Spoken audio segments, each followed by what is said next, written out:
ঈদ মোবারক, ঈদ মোবারক।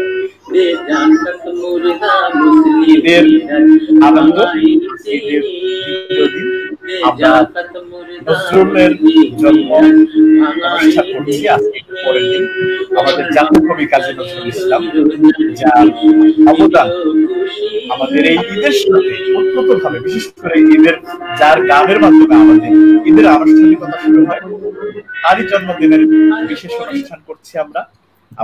আজকে আমার সাথে যুক্ত রয়েছেন প্রিন্সিপাল বুলবুল আহমেদ, অধ্যক্ষ বিজিবি স্কুল অ্যান্ড কলেজ, যুক্ত রয়েছেন প্রফেসর ডক্টর অধীর চন্দ্র সরকার, যুক্ত রয়েছেন তারক নট্র, নজরুল সঙ্গীত শিল্পী, বাংলাদেশ টেলিভিশন, বাংলাদেশ বেতার, রয়েছেন Ruli Khandakar, Adivasi school and college. তো আমরা তাদের কাছে যাব। আমরা প্রথমেই একটু আজকের এই অনুষ্ঠানে সবাইকে স্বাগত জানাই এবং সবাইকে ঈদ মুবারক। সবাই কেমন আছেন? সবাই আমাকে শুনতে পাচ্ছেন? ভালো আছি, আপনি ভালো আছেন? ঈদ মুবারক, ঈদ মুবারক, ঈদ মুবারক, ঈদ মুবারক, ঈদ মুবারক, ঈদ মুবারক। আমরা একটু প্রথমে ঈদের গান দিয়ে শুরু করতে চাই ঈদের অনুষ্ঠান। প্রথমে তারক নট্য, আপনার কাছে গান দিয়ে আমাদের আজকের অনুষ্ঠান শুরু করব। তারপরে প্রফেসর ডক্টর অধীর চন্দ্র সরকার, তারপরে আলোচনা করব নজরুলের জন্ম নিয়ে এবং নজরুলের সাহিত্য নিয়ে। তারক নট্য, আপনাদেরকে রমজানের এই ঈদের গানটা শুরু করবেন। রমজানের ওই রোজা শেষে এলো খুশির ঈদ, তারপরে নজরুলের সঙ্গীত শোনাবেন। জি, শুরু করুন। সবাইকে 121তম নজরুল জন্মজয়ন্তীর শুভেচ্ছা এবং ঈদ মোবারক। আমি কাজী নজরুল ইসলামের একটি ভক্তিমূলক গানকে দিয়ে শুরু করছি। এলো রমজানের এই রোজার শেষে এলো খুশির ঈদ।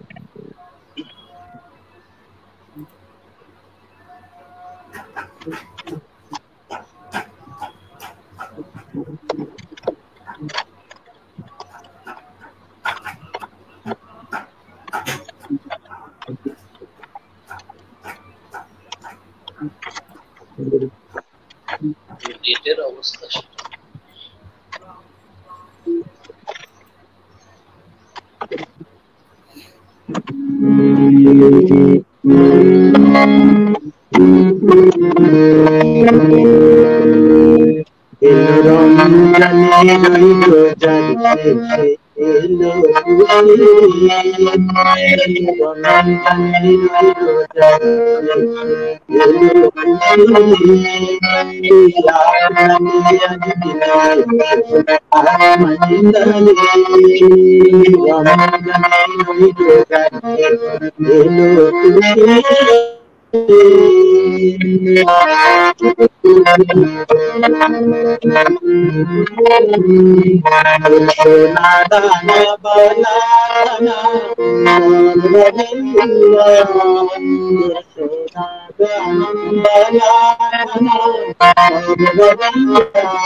যে আমরা আমাদের এই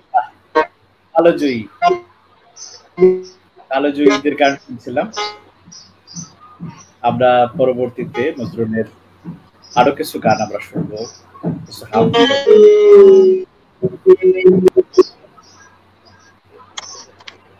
আর আমাদের সাথে যারা যুক্ত রয়েছে, হ্যাঁ তারক শুনতে পাচ্ছেন আমার?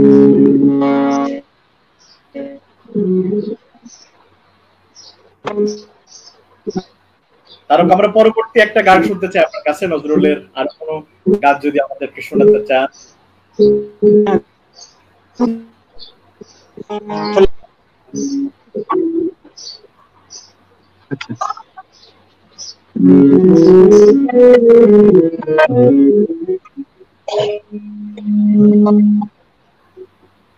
আজ মধুর বাজে মধুর বাজে বুকের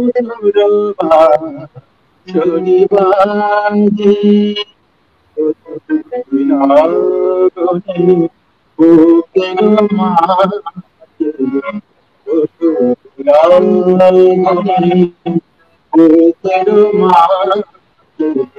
মধুর বাঁশরি বাজে মধুর বাঁশরি বাজে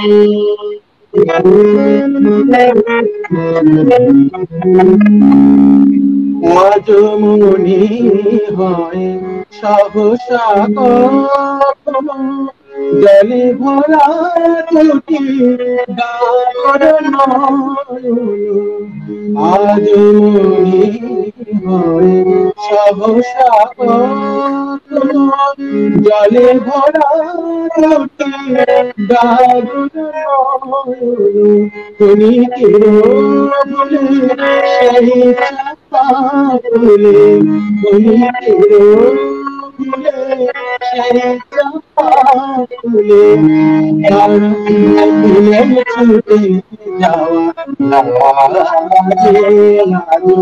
মধুর বাঁশরি বাজে মধুর বাঁশরি বাজে।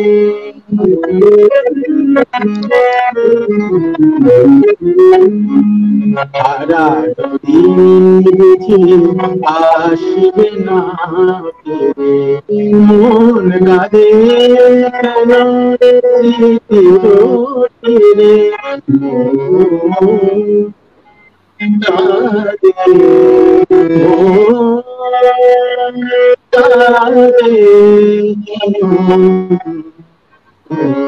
সারা দিন বুঝি আসবে না মন কাঁদে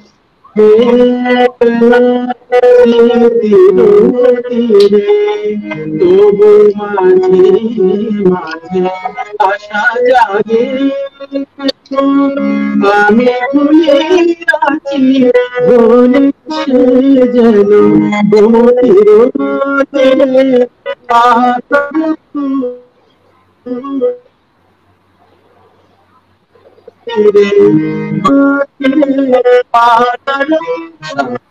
আমি মধুর বাঁশরি বাজে মধুর বাঁশরি বাজে মধুর বাজে মাঝে মধুর মাঝে মধুর বাঁশরি বাজে বাজে মধুর বাঁশরি বাজে।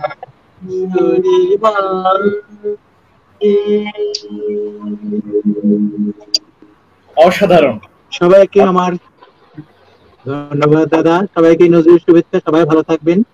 আমার ইচ্ছা ছিল থাকার, কিন্তু আমি না পারতেছি না, বলতে যে আমার হলে আমাদের সুন্দর দৃষ্টিতে দেখবেন। সবাই ভালো থাকবেন। ওকে, ধন্যবাদ ধন্যবাদ।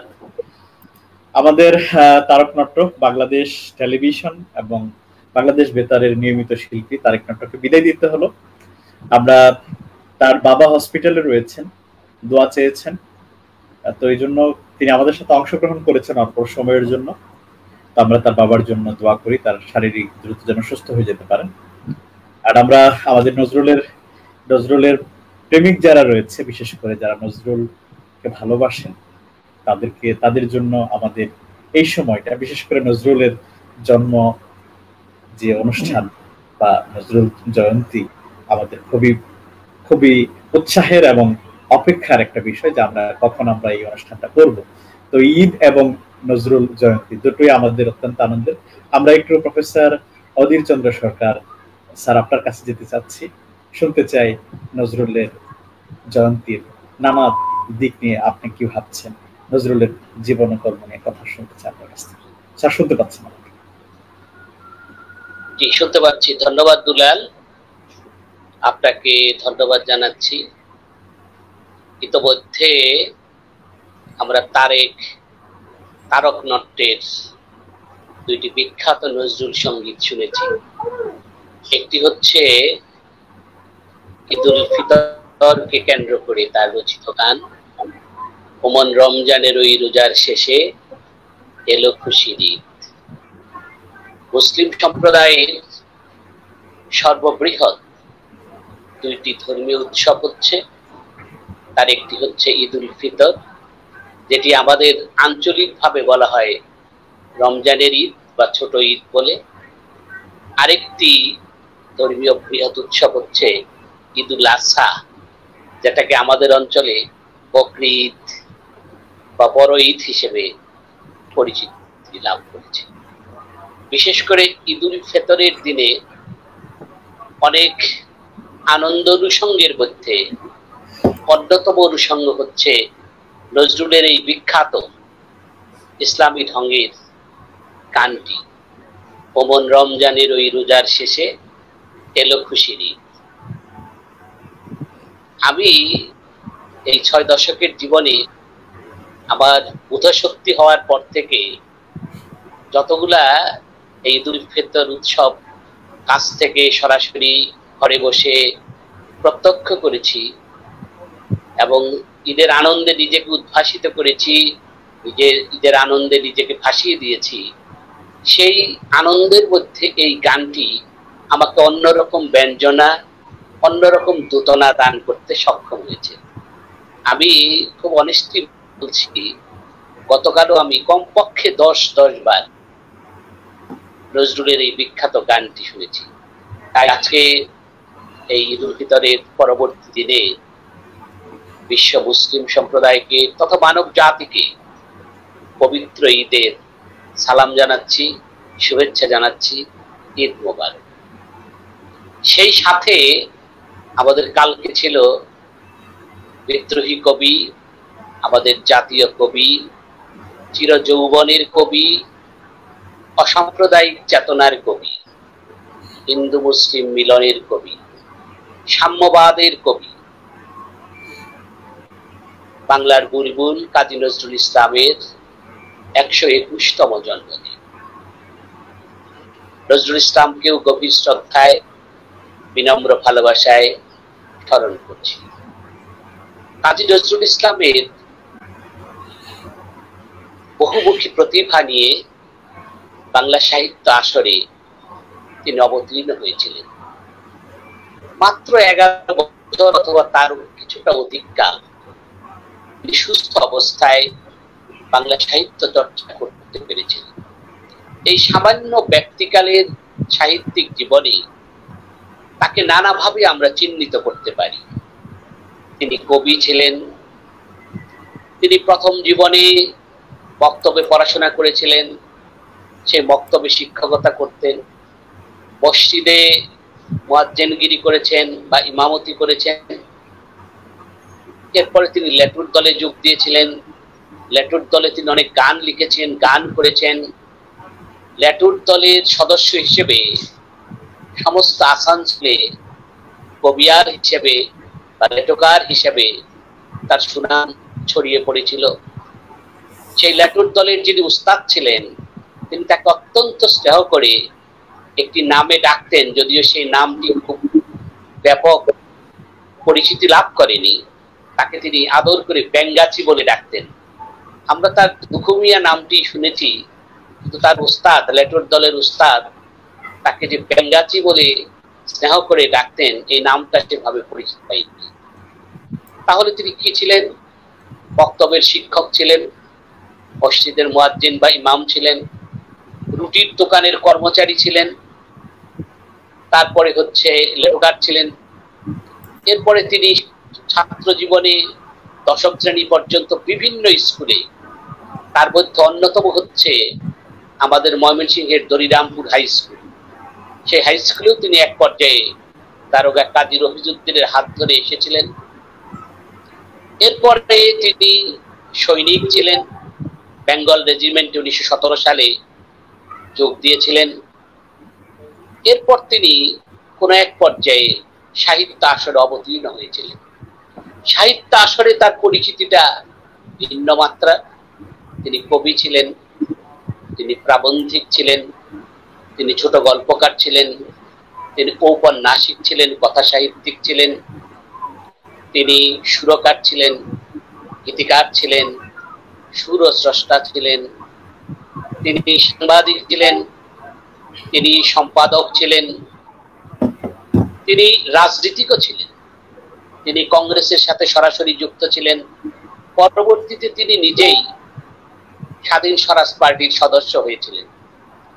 এইভাবে নজরুলকে তার বহুমাত্রিক পরিচয় থেকে চিহ্নিত করলে একটি নজরুল মানস গড়ে ওঠে। সেই নজরুল মানুষটি কেমন ছিল? তিনি ছিলেন অসাম্প্রদায়িক চেতনার মানুষ। মানুষটি কেমন ছিলেন? সেই নজরুল মানুষটি ছিল সাম্যবাদী নজরুল ছিলেন। সেই নজরুল মানুষটি সমচেতনার মানুষ ছিলেন। সেই নজরুল মানুষটি কেমন ছিল? পরাধীনতার বিরুদ্ধে সংগ্রামের দীপ্ত উচ্চারণ ছিল সেই মানুষ মধ্যে।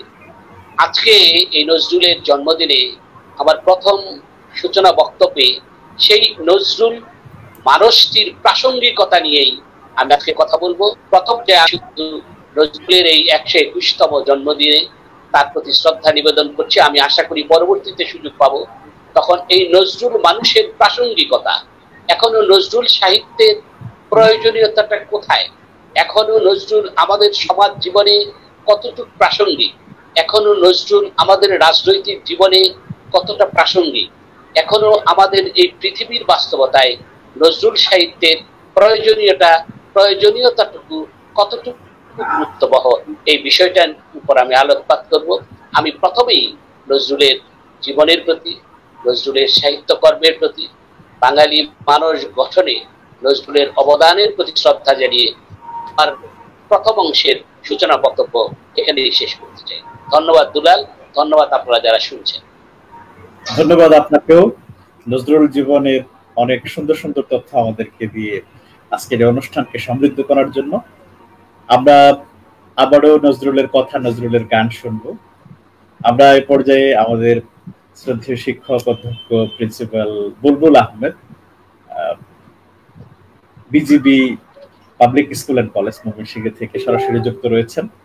আপনার কাছ থেকে আমরা নজরুলের গান, নজরুলের কথা এবং নজরুলকে নিয়ে আপনার চিন্তা চেতনা জানতে চাইবো। যেভাবে আপনি শুরু করতে চান। জনাব বুলবুল আহমেদ, শুনতে পাচ্ছেন আমাকে? জি, ধন্যবাদ আপনাকে। আমাদের অধীর স্যার নজরুলের একটি বিস্তৃত পরিচয় আমাদের সামনে তুলে ধরেছেন। আসলে তিনি তো বহুমাত্রিক মানুষ। নজরুল কি ছিলেন না, তার অনেক কিছুই অধীর স্যার আমাদেরকে বলেছেন। নজরুলের সবচেয়ে বড় যে পরিচয়টি, যেটি কোথাও আলোচিত হয় না, সেটি হচ্ছে তিনি ছিলেন একজন সৎ মানুষ। তিনি কোনো ভয় বা প্রলোভনে কখনো তার সততার পথ থেকে বিচ্যুত হননি। আমরা জানি তিনি রাজ চক্ষুকে উপেক্ষা করেছেন। তিনি যে কোনো ধরনের প্রলোভনকে উপেক্ষা করেছেন। তিনি কিন্তু নির্বাচনে অংশগ্রহণ করে বিজয়ী হতে পারেননি, কারণ সেই কলা কৌশল তিনি আয়ত্ত করেননি, সেটা তার জানাও ছিল না।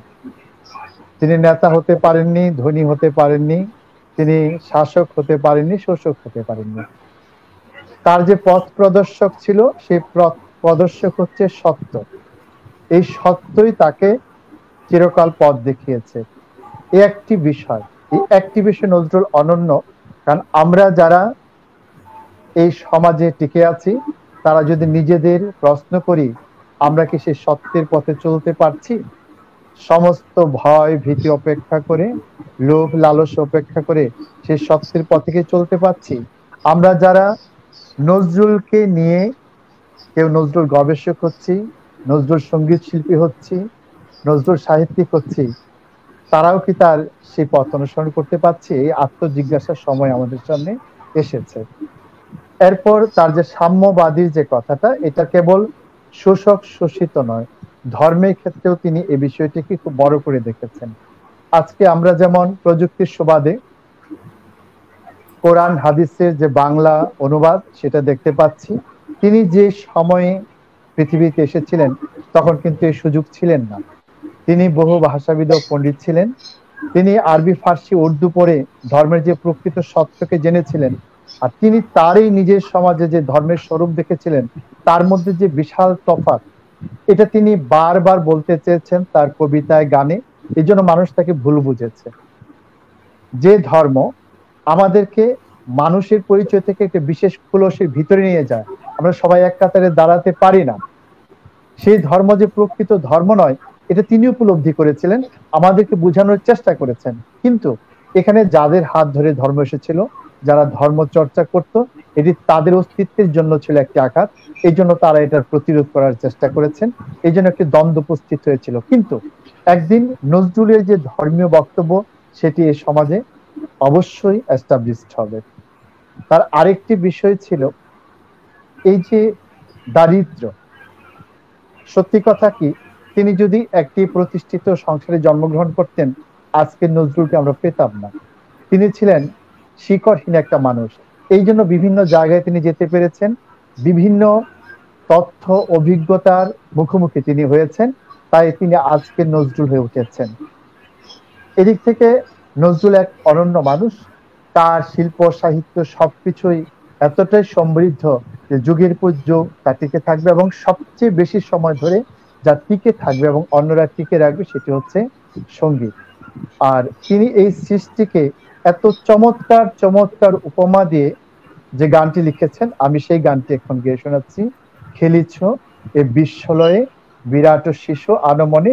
তিনি স্রষ্টাকে একজন বিরাট শিশু হিসেবে উপস্থাপন করেছেন এবং এই পৃথিবীটাকে একটি খেলনা হিসেবে দেখিয়েছেন।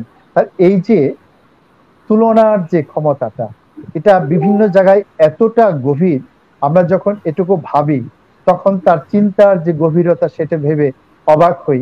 এটি স্রষ্টার অনবদ্য সৃষ্টি ছাড়া আর কিছু নয়। তিনি সেই পরমাত্মার জীবাত্মারই অংশ মাত্র।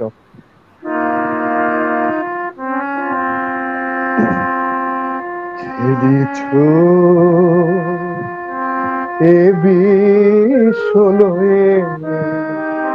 বিরাট শিশু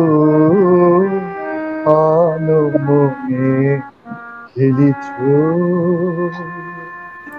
এ বিশ্বয়ে বিরাট শিশু আনমনে খেলিছ প্রলয় সৃষ্টি তব পুতুল খেলা নিরজনে প্রভু নিরজনে খেলিছ এ বিশ্বয়ে বিরাট শিশু আনমনে খেলিছ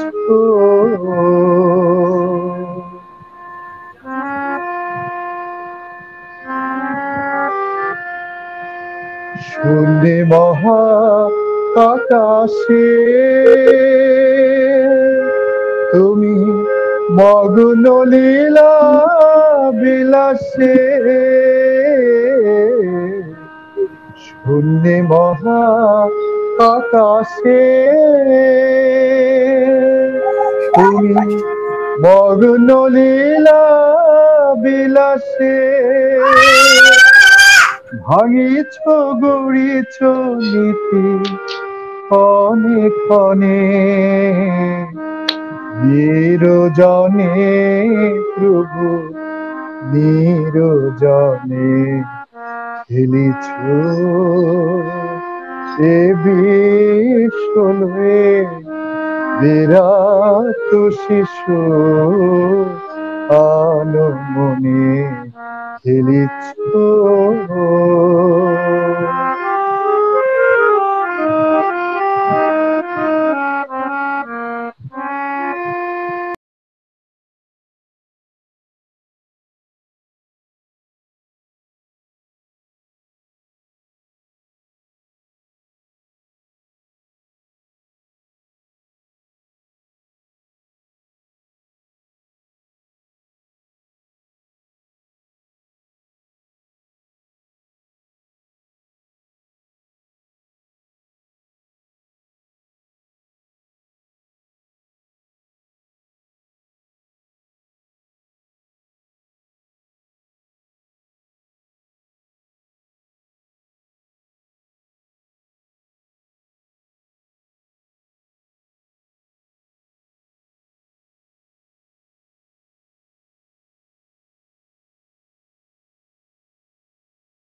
নিরজনে খেলিছ ধন্যবাদ।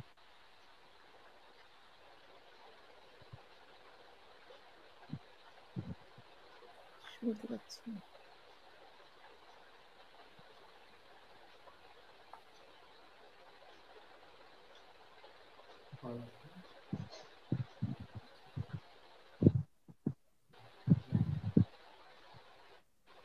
হ্যালো, শুনতে পাচ্ছি না। আমি শুনতে পাচ্ছি না এই মুহূর্তে। শোনা যাচ্ছে না? জি, শুনতে পাচ্ছি না।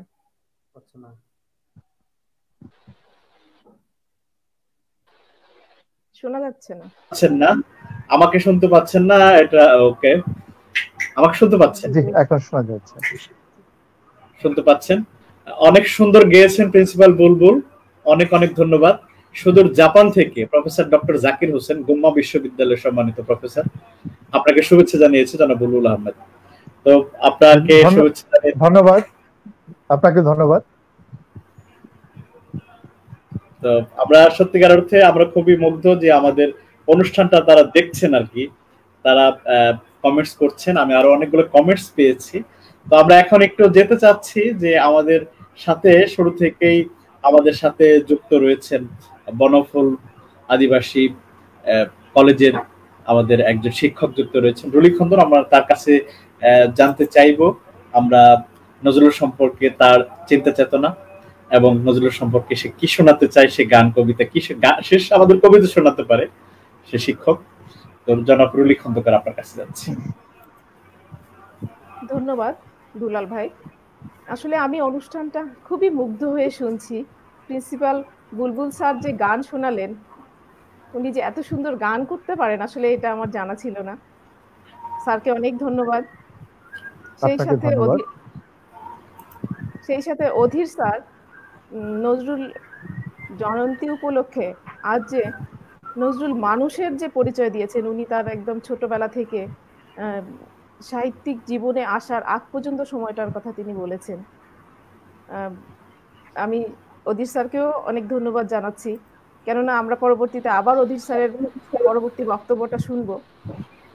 তো এখানে বুলবুল স্যার যে কথাটি বলেছেন নজরুল জয়ন্তী উপলক্ষে নজরুল সম্পর্কে, আসলে কাজী নজরুল ইসলাম আমাদের জীবনে একজন অনুপ্রেরণা। তার যে আসল গুণ, স্যারের কথা শুনে শুনে আমার মনে হলো যে আসলে আমার মধ্যেও তো এই কথাটাই ভাবতাম আমি, যে সততা। কাজী নজরুল ইসলামের লেখা সাহিত্য গান সবকিছুর ঊর্ধ্বে আসলে ওনার যে সততা, এই জায়গাটা উনি নির্বিঘ্নে তার যে, আমি তার পত্রাবলী নামের একটা বইয়ে তার যে পত্রগুলো পড়েছি, তিনি যে বিভিন্ন সম্পাদককে, তার পরিবারের লোকজনকে এবং সেই সাথে তার বন্ধু বান্ধব সকলের কাছে যে চিঠিগুলো লিখতেন, এই চিঠিগুলোতে তিনি কত সহজ করে তার জীবনের প্রত্যেকটা কথা তিনি তুলে ধরেছেন। তার সমস্যার কথা তিনি কোনোটা বলতে সংকোচ বোধ করেননি। তার যে অর্থনৈতিক দৈন্যতা, সেটাও আমরা ওই পত্রাবলী দেখলে আমরা খুব স্পষ্ট দেখতে পাই। আসলে একজন মানুষ কতটা সৎ হলে তার এই দৈন্যতার কথা জানাতে পারেন আরেকজনকে। এই জায়গা থেকে আমি যখন ওই পত্রাবলীগুলো পড়তাম, আমি এতবার ওই বইটা পড়েছি, ওই পত্রগুলো পড়েছি, যে প্রতিবারেই আমার কোনো না কোনো একটা চিঠি পড়তে গিয়ে চোখে জল আসতো, আর নিজের মনে মনে ভাবতাম আমিও যদি এরকম নিজের জীবনের চিঠিগুলো লিখে রাখতে পারতাম। তাই জন্য নজরুল আমার জীবনে খুবই একজন অনুপ্রেরণা। তার সৃষ্টি সম্পর্কে আসলে বলার কিছু নাই। আমার এই ক্ষুদ্র জীবনে আমি নজরুল সম্পর্কে খুব বেশি কিছু বলতে পারবো না, কারণ তিনি একজন কালবৈশাখী ঝড়ের মতো আমাদের সামনে একদম নতুনের পতাকা নিয়ে আমাদের সামনে হাজির হয়েছেন। আমরা কোন জায়গায় তাকে বাদ দিব? তার সাম্যবাদী চেতনা, তার যে শোষিত মানুষের প্রতি যে মমতা বোধ, এটা আসলে আমাদের সবার মধ্যে যদি থাকতো, আজকে আমাদের এই পৃথিবীর এই রূপ আমাদের আজকে দেখতে হতো না। প্রকৃতির সাথে তার যে বন্ধন, এটাও নজরুলের মধ্যে একনিষ্ঠভাবে আমরা দেখতে পাই। তিনি কুলি মজুর কবিতাটা আমি অনেকবার পড়ি। আমি যখন শিক্ষার্থীদের পড়াই, কবিতাটা আমি পড়তে থাকি, মানে প্রথমে বই না দেখেই পড়তে থাকি। ওরা বলে, মিস কি বলছেন, মুখস্থ করে ফেলছেন? আমি বলি, আসলে তোমরাও যদি মুখস্থ করতে পারো তবেই আমাদের শিক্ষকতা সার্থক, তবেই আমাদের নজরুল সার্থক। তার কবিতার আমি কয়েকটা লাইন বলছি। দেখিনু সেদিন রেলে কুলি বলে এক বাবু সাপ তারে ঠেলে দিল নিচে ফেলে, চোখ ফেটে এলো জল, এমনই করে কি জগৎ জুড়িয়া মার খাবে দুর্বল। এই যে মানে এই দুই লাইন যখন আমি বলি, আমার ভিতরটা কেমন করে ওঠে। আমরা কি কুলি মজুর, আমরা কি বৈষম্যহীনতার মধ্যে আসতে পারি না? আমরা কি আজও এসেছি? কাজী নজরুল কি চেয়েছেন? বৈষম্যহীন একটা সমাজ চেয়েছেন। সাম্য, ধর্ম বিভেদ ভুলে আমরা মানুষ, তিনি মানবতার কথা বলেছেন। আমরা মানুষ হতে পারিনি, আমরা চাই সকলে মানুষ হব। সেই সাথে তার যে সৃষ্টি, তার আবির্ভাবের ফলে সমাজ জীবনে, সাহিত্যে, সঙ্গীতে, সংস্কৃতিতে যে পরিবর্তন এসেছে, এই অনস্বীকার্য, এর এর কোনো তুলনা নেই। তিনি মানসিক কষ্টের কথাগুলো যখন লিখেছেন তার পত্রাবলীতে, তখন খুবই মানে কষ্টে বুক ভারী হয়ে আসে। আমি আমার শিক্ষার্থীদের বারবার বলি, তোমরা এই নজরুলের কবিতা লেখা পত্রগুলো পড়বে। পত্রগুলো পড়লে আমরা নজরুলের একান্ত যে নজরুল, আমরা সেটা অনুভব করতে পারি। তা একটা কবিতায় আমি দেখেছি, সেখানে বেহাগ ত্রিতাল নামের যে একটা কবিতা, সেই কবিতাটা তিনি যখন রচনা করেছেন অসংখ্য লাইন লিখেছেন, অসংখ্য লাইন কেটে কুটে বারবার বারবার পরিমার্জন করে তিনি সেই কবিতাটাকে 11 লাইনে একটা কবিতা লিখেছেন। আমি এটা একটু উচ্চারণ করছি। নিশি নিঝুম ঘুম নাহি আসে, হে প্রিয় কোথা তুমি দূর প্রবাসে, বিহগী ঘুমায় বিহগ কোলে, ঘুমায়েছে ফুলমালা শান্ত আঁচলে, ঢুলিছে রাতের তারা চাঁদের পাশে, ফুরায় দিনের কাজ ফুরায় না রাতি, শিহরের দ্বীপ হায় অভিমানে নিভে যায়, নিভিতে চাহে না নয়নের বাতি। কহিতে নারী কথা তুলিয়া আখি, বিষাদ মাখা মুখ গুণ্ঠনে ঢাকি, দিন যায় দিন গুনে নিশি যায় নিরাশে। এই যে নিরাশা, আমরা নিরাশ হতে চাই না, আমরা আশা নিয়ে বাঁচতে চাই। কাজী নজরুল ইসলাম আশা নিয়ে বেঁচেছেন। তিনি নির্ঘুম রাত কাটাতে চাননি, তিনি আমাদেরকে ওই পথ দেখাতে চেয়েছেন। আমরা নির্ঘুম রাত কাটাবো না, আমরা একটা নিশ্চিত জীবন উপভোগ করব। জীবনের এই অল্প সময় আমরা সততার সাথে, তার যে আসল যে তার রূপটা ছিল সততা, সেই সততার সাথে আমরা যদি নির্ঘুম রাত না কাটিয়ে শুদ্ধতার চর্চা করে এই সমাজকে প্রতিষ্ঠা করতে পারি, তবেই নজরুলের লিখনী সার্থক। নজরুল সেই জীবন চেয়েছেন, সেই সমাজ চেয়েছেন, সেই মানুষ গড়তে চেয়েছেন তার সাহিত্যিক জীবনে, তার কবি জীবনে। আপনাকে অনেক ধন্যবাদ। আমরা চেষ্টা করব মাধুর্যকে যদি আমরা পাই তার কবিতা শোনার জন্য, বা সেই নজরুলের যদি কিছু শোনা যদি সম্ভব হয় আর কি। তো আমরা আমরা অদির স্যারের কাছ থেকে নজরুলের সম্পর্কে কথাও শুনবো, নজরুলের কোনো কবিতাও যদি স্যার আমাদেরকে একটু শোনান আজকে, নজরুলের কবিতাও আমরা স্যারের কাছ থেকে শুনতে চাইবো। স্যার আমাকে শুনতে পাচ্ছেন? ধন্যবাদ। হ্যাঁ, শুনতে পাচ্ছি। ধন্যবাদ দুলাল। চমৎকার কথা বলেছেন রলি খন্দকার, চমৎকার করে বলেছেন, নজরুলের উপর কথা বলেছেন, গান গেয়েছেন অধ্যক্ষ শেখ বুলবুল আহমেদ। ওনাদের কথা থেকে দুটি জিনিস আমার কাছে চলে এসছে। একটি হচ্ছে নজরুলের ব্যক্তি জীবনের সততা, আরেকটি কথা চলে আসছে রলি খন্দকারের কাছ থেকে নজরুলের প্রত্যাশা। আমি সেই নজরুলের জীবনের প্রত্যাশা, নজরুলের জীবনের পরিচিতি, নজরুল মানুষ গঠনে কি ভূমিকা পালন করেছিল, সেই ভূমিকাটা দিয়েই আমি আমার বক্তব্যটা শুরু করেছিলাম। আমি পরিচয় দিতে গিয়ে তার বহুমাত্রিক প্রতিভার কথা বলেছিলাম। তিনি রাজনীতিক ছিলেন, তিনি সাংবাদিক ছিলেন, তিনি সম্পাদক ছিলেন, তিনি গীতিকার ছিলেন, তিনি সুরকার ছিলেন, তিনি কবি ছিলেন, তিনি গল্পকার ছিলেন, তিনি উপন্যাসিক ছিলেন। এই সমস্ত ব্যক্তির মধ্য দিয়ে একটি নজরুল মানুষ গঠিত হয়েছে। সেই মানুষটি তার কয়েকটি কবিতার মধ্য দিয়ে আমরা দেখতে পাই। যেমন আমরা যদি বলি, জনগণে যারা চোখ সম শুষে তারে মহাজন কয়, সন্তান সম পালে যারা জমি তারা জমিদার নয়। এই যে নজরুলের দুঃখ, যারা যোগের মতো মানুষের কাছে সুদের ব্যবসা করে তাদের সামাজিক মর্যাদা কি? মহাজন। আর যারা সন্তানের মতো জমিকে লালন করে পালন করে তারা জমিদার নয়। জমিদার কারা? ওই এক সামন্ত প্রভু যে অত্যাচারী। এই যে তার মানসিকতা, ধনী গরিবের এক জায়গায় নিয়ে আসার, বৈষম্যহীন সমাজ প্রতিষ্ঠার এই যে তার প্রত্যয়।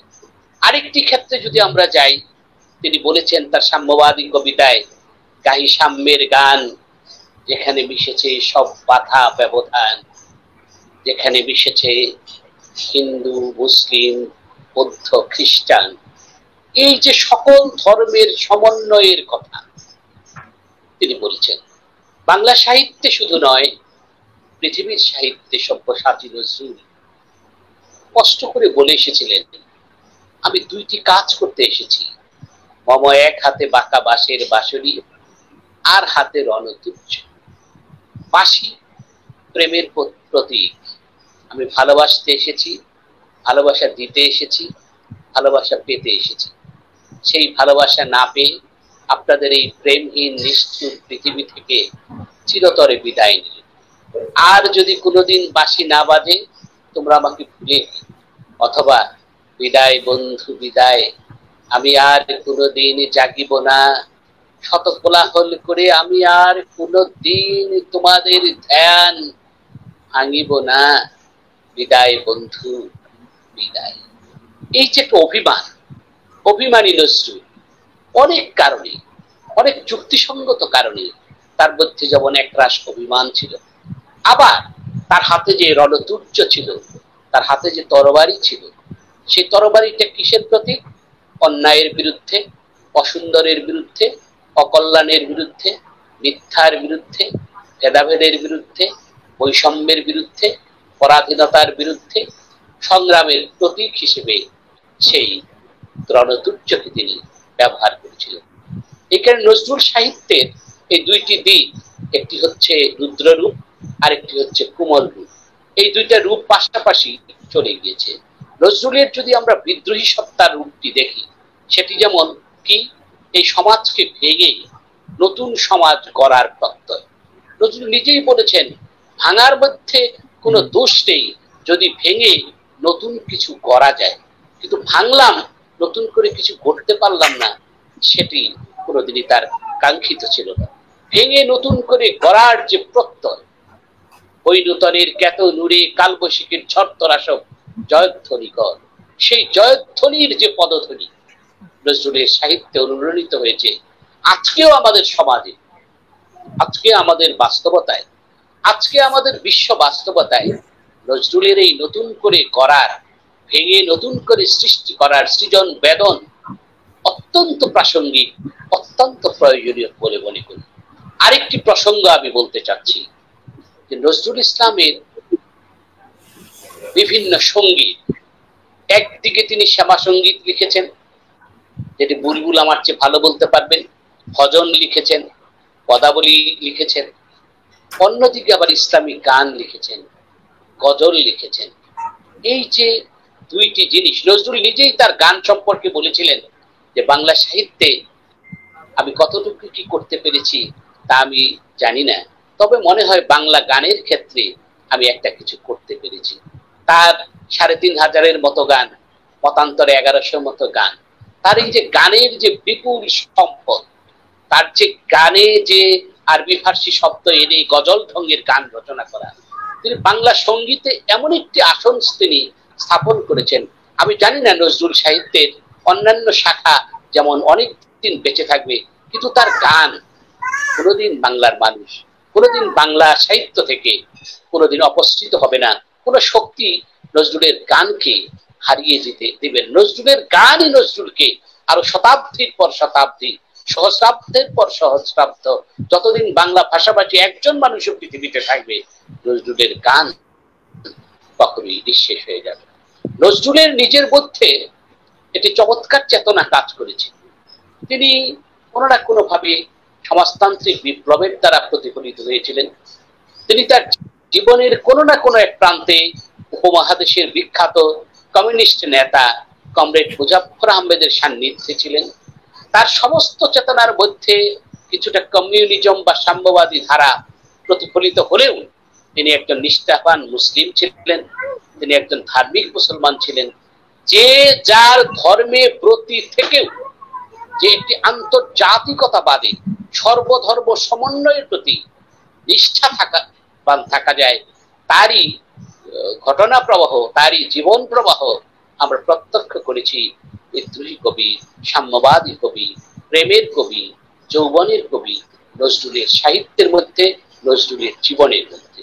নজরুলের সাহিত্যের চেয়েও এই সমস্ত বিবেচনায় মানুষ হিসেবে যে মানুষের কথা বুলবুল বলেছেন, যে সততার মানুষ,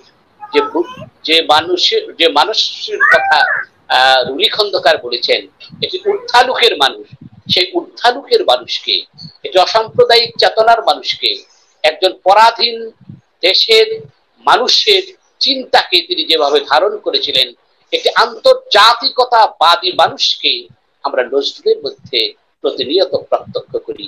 এবং নজরুলের সাহিত্যের সেখানেই অনন্যতা, নজরুলের গানের সেখানেই বিশিষ্টতা। এই নজরুল সাহিত্যের বিশিষ্টতা এবং নজরুল মানুষের শ্রেষ্ঠত্ব আমি মনে করি এখনো পৃথিবীর জন্য অত্যন্ত বাস্তব, অত্যন্ত প্রাসঙ্গিক, অত্যন্ত যুগোপযোগী।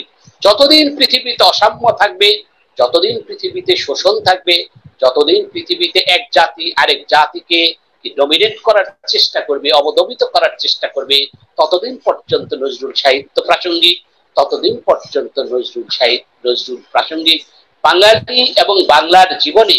তাই নজরুল হচ্ছে এক অবিচ্ছেদ্য অংশ।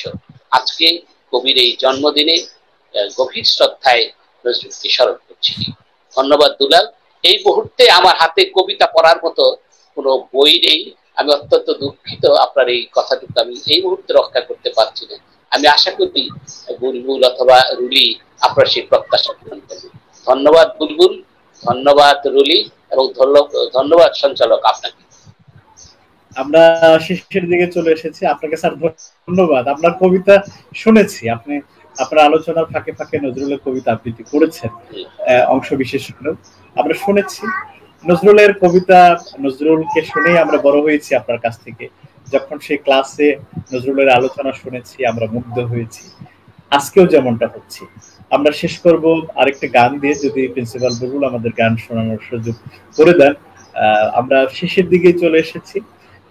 কবি নজরুলের যে রচনা, তার যে সাহিত্য ভান্ডার, তা কখনোই আলোচনা করে শেষ করা যাবে না। আমরা কখনো, তিনি বলেছেন যে আমি যুগে যুগে আসিয়াছি কোন মহাবিপ্লব হেতু, এই স্রষ্টার শুনি মহাকাল ধূমকেতু। কখনো তিনি বলেছেন ধূমকেতু, কখনো বলেছেন বলবীর চিরোন্নত মমশীল। তো এক কথায় আমরা কাজী নজরুল ইসলামকে কখনো বীরের বেশি দেখেছি, কখনো মানুষের ত্রাণ কর্তা হিসেবে দেখেছি, আবার কখনো বলেছেন আমি নেতা হতে আসিনি। তো নজরুলকে আমরা যেদিকেই তাকাবো আমরা নজরুলের অবদানকে দেখতে পাচ্ছি। আমাদের কখনো বলেছেন আমি গাহি সাম্যের গান, মানুষের কথা তিনি বলেছেন তার লেখনের মাধ্যমে, তার কবিতার মাধ্যমে। আমরা তাকে, তার এই কথাগুলো বিশ্লেষণ করব। আমরা চলে যাচ্ছি প্রিন্সিপাল বুলবুল আহমেদ আপনার কাছে। জি, আমাকে শুনছেন? জি, ধন্যবাদ। আসলে অধীর স্যারের কথা শুনে আমার যেটা মনে হলো সেটা হচ্ছে নজরুলকে নিয়ে এই ক্ষুদ্র পরিসরে অনুষ্ঠান করাই হচ্ছে একটি বিব্রতকর অবস্থার সৃষ্টি করা। আসলে কোনটা রেখে কোনটা বলবো, আমি এই মুহূর্তে সময় খুব কম, তারপরে অধীর স্যারের সূত্রধর আমি দুটো কথা না বললে আমার একটু অতৃপ্তি থেকে যাবে।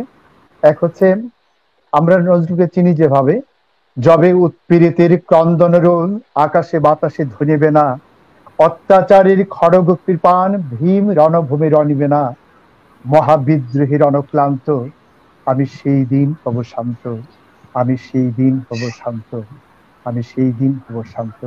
আসলে নজরুলকে আমরা সবাই এভাবেই চিনি, কিন্তু তার প্রকৃত পরিচয় অধীর স্যার যেটা বললেন, মম এক হাতে বাঁকা বাঁশের বাঁশরি আর হাতে রণতুর্য, এটাই তার প্রকৃত পরিচয়। বাট আমাদের সমাজে তার বিদ্রোহী পরিচয়টা বেশি প্রকাশিত হয়েছে। আরেকটি কথা তিনি বলেছেন, পৃথিবীতে সম্ভবত এমন কোন গুণী ব্যক্তি খুঁজে পাওয়া যাবে না যিনি একই সাথে প্রধান দুটি সম্প্রদায়ের যে গান বা কবিতা বা সাহিত্য চর্চা করতে পেরেছেন সমান তালে। তিনি যে পরিমাণ ভজন লিখেছেন, এটাকে টক্কর দেওয়ার মতো বা তার সাথে তুলনা করার মতো ভজন বাংলা সাহিত্যে আর কেউ লিখতে পারেননি। একই সাথে ইসলামী সঙ্গীতের ক্ষেত্রে তিনি যে পরিমাণ গান লিখেছেন, সেই পরিমাণ গান অতীতে বা ভবিষ্যতে হয়তো কেউ লিখতে পারবেন না। তো গান ঠিক গাওয়ার সময় হবে কিনা জানি না, তার আগে আমি 1 মিনিট আমাদের রুলি ম্যাম যে কবিতাটি বলেছিলেন তার উপর একটি গান আছে, সেটা এক লাইন গেয়ে শোনাচ্ছি। নিশিনি ঝুম ঘুম নাই আসে, নিশিনি ঝুম ঘুম নাই আসে, হে প্রিয় কোথা তুমি দূর প্রবাসে, হে প্রিয় কোথা তুমি দূর প্রবাসে, নিশিনি ঝুম ঘুম যাহিয়াছে।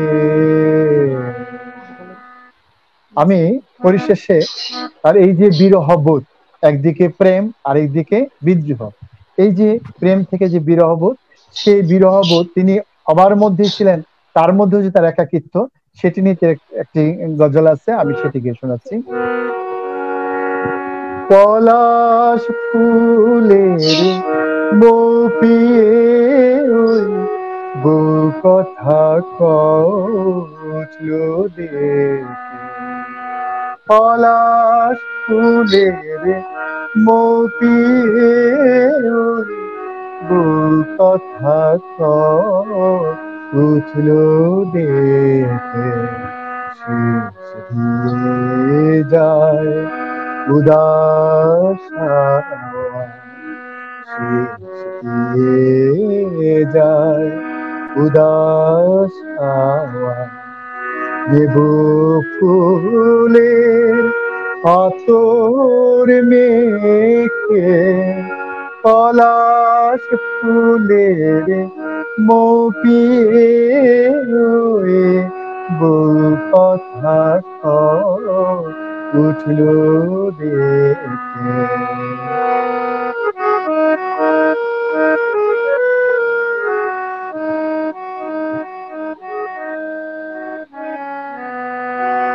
এমন পূর্ণ চাঁদের রাতে নেই গো আমারে জাগার সাথী, এমন পূর্ণ চাঁদের রাতে নেই গো আমারে জাগার সাথী, ফুলহারাম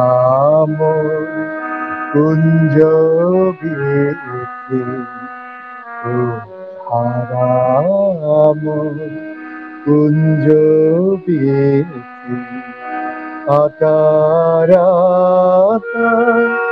গেছে রেখে, পলাশ ফুলের মপিয়ে বউ কথা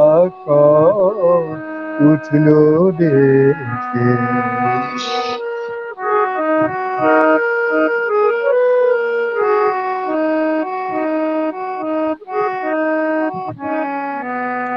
শূন্য মনে একলা গনি কান্না হাসিরে কান্না চোখে, শূন্য মনে একলা গনি কান্না হাসিরে কান্না চোখে, বিদায় বেলা বাঁশি শুনে, বিদায় বেলা বাঁশি শুনে, আসছে ভেসে ওপার থেকে, পলাশ ফুলের মপিয়ে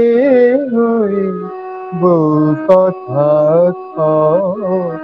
উঠল দেখে, শেষ দিয়ে যায় উদাস হাওয়ায়, শেষ দিয়ে যায় উদাস হাওয়ায়, দেব ফুলের পাতর মেঘ মুখে পলাশ ফুলের মৌপি কথা উঠল রে।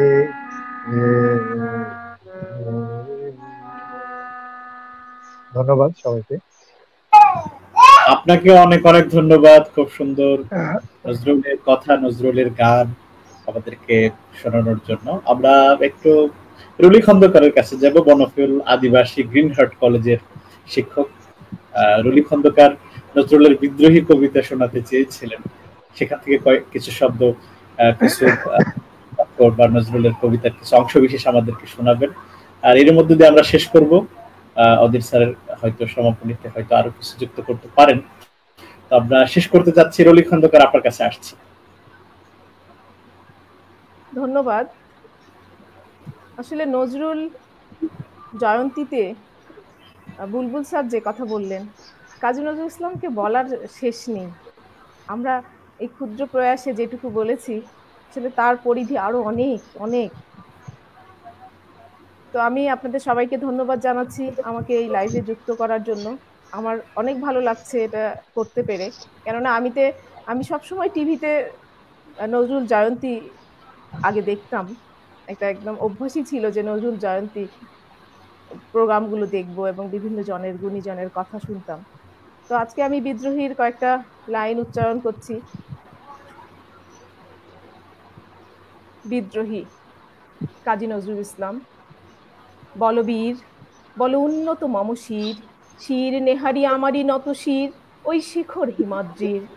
বলবীর, বল মহাবিশ্বের মহাকাশ ফাঁড়ি, চন্দ্র সূর্য গ্রহ তারা ছাড়ি, ভুলক দোলক গোলক ভেদিয়া, ক্ষুদার আসন আড়স ছেদিয়া, উঠিয়াছে চির বিস্ময় আমি বিশ্ববিধাত্রীর। মম ললাটে রুদ্র ভগবান জলে রাজ রাজটিকা দীপ্ত জয়শ্রীর।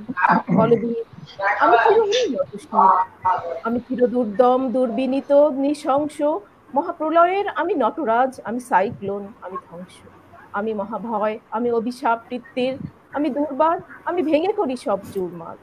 আমি অনিয়ম উশৃঙ্খল, আমি দলে যাই যত বন্ধন, যত নিয়ম কানুন শৃঙ্খল, আমি মানি না কোনো আইন, আমি ভরা তরি করি ভরা ডুবি, আমি টর্পেডো, আমি ভীম ভাসমান মাইন, আমি ধূর্যটি, আমি এলো কেশে ঝড়, অকাল কাল বৈশাখীর।